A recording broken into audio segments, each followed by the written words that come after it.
What's up guys, Boss Joms TV nga pala. Viral nga ngayon guys no, ang isang LGBT community na si Queen Jude Bacalso. Yan, sa mga hindi nakakaalam guys, ito yung nag-trending ngayon guys no, dito sa may Cebu, dito sa may restaurant. Meron daw dito na isang waiter na sinabihan daw siya o tinawag daw siya ng sir, no? So ang sabi nga niya dito guys sa may kanyang Twitter account, ang ganda-ganda ko para matawag na sir.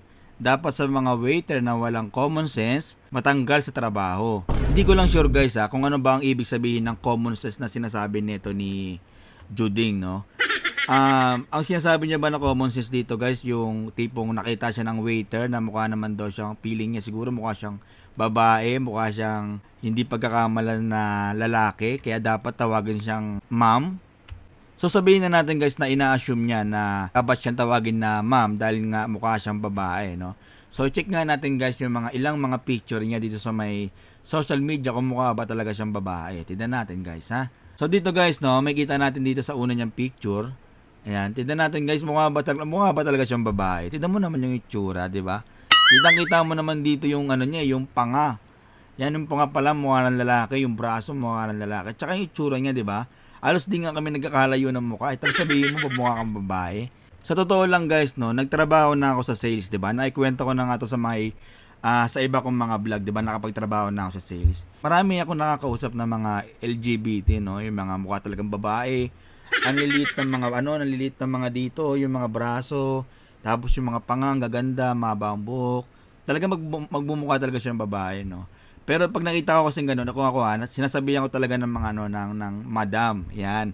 Pag napapansin ko talaga ng mukhang babae, no? Kung mukha ka naman talagang lalaki, wag mo nang ipilit. Kasi yun yung nakita sa iyo eh. Kumbaga, nakita ka nitong waiter na to, na mukha ka talagang lalaki. Kaya ang tawag niya sa iyo dito is sir. 'Di ba? At saka dapat wala namang kaso yun eh. Kumbaga dapat di nga binibig deal yung mga ganung bagay, 'di ba? Kahit na sabihin natin na mukha kang babae sa feeling mo, lalaki ka pa rin, 'di ba? Lalaki is lalaki, dapat nga yun ang tawag sa inyo dahil wala naman talaga dapat ipaglaban, 'di ba?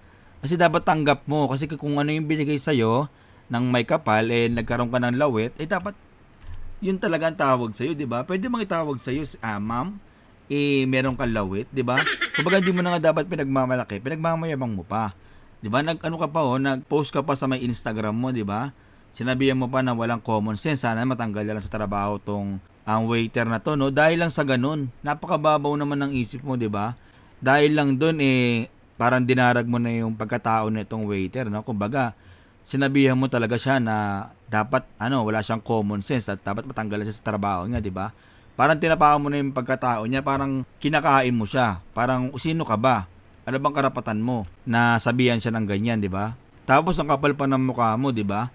Biro mo, pinatayo mo yung isang waiter na hindi lang naman ikaw yung isang customer, pinatayo mo siya ng almost 2 hours dahil lang doon sa pangyayari na yun, 'di ba? Sino ka ba? Ano bang karapatan mo? Ba't ikaw ba nagpapasahod diyan? Ang sabi niya dito guys is malapit daw siya sa may-ari nitong restaurant na to. So ano naman kung malapit ka sa restaurant, sa may-ari ng restaurant na yan? So ang ibig mo sabihin, malapit ka diyan is pwede mo nang ganyan-ganyan ninyang waiter na yan. Paghihintay mo ng 2 oras diyan. Ang trabaho nga niyan, 'di ba, waiter, ibig sabihin magki-serve siya, hindi yung para sermonan mo. Paano na lang kung yung kausap mo na waiter out na pala? Kunyari out niya na yan. Mag-out na siya ng 8. Di na-extend yung oras niya dahil lang sa kamalditahan mo. Minsan naman guys, 'di ba, yung ibang mga company hindi binabayaran yung mga overtime nila. 'Di ba? Ganyan sa Pilipinas, hindi binabayaran yung overtime nila. Di nasayang yung 2 oras niya sa pakikipag sa'yo, usap. Dahil diyan sa ginawa mo, nadagdagan na naman tayo ng panibagong memes, no? So, expected mo na ngayong taon kasama ka na sa mga memes. Hindi ka na mawawala sa mga memes. Dahil yan sa pinaggagawa mo, 'di ba?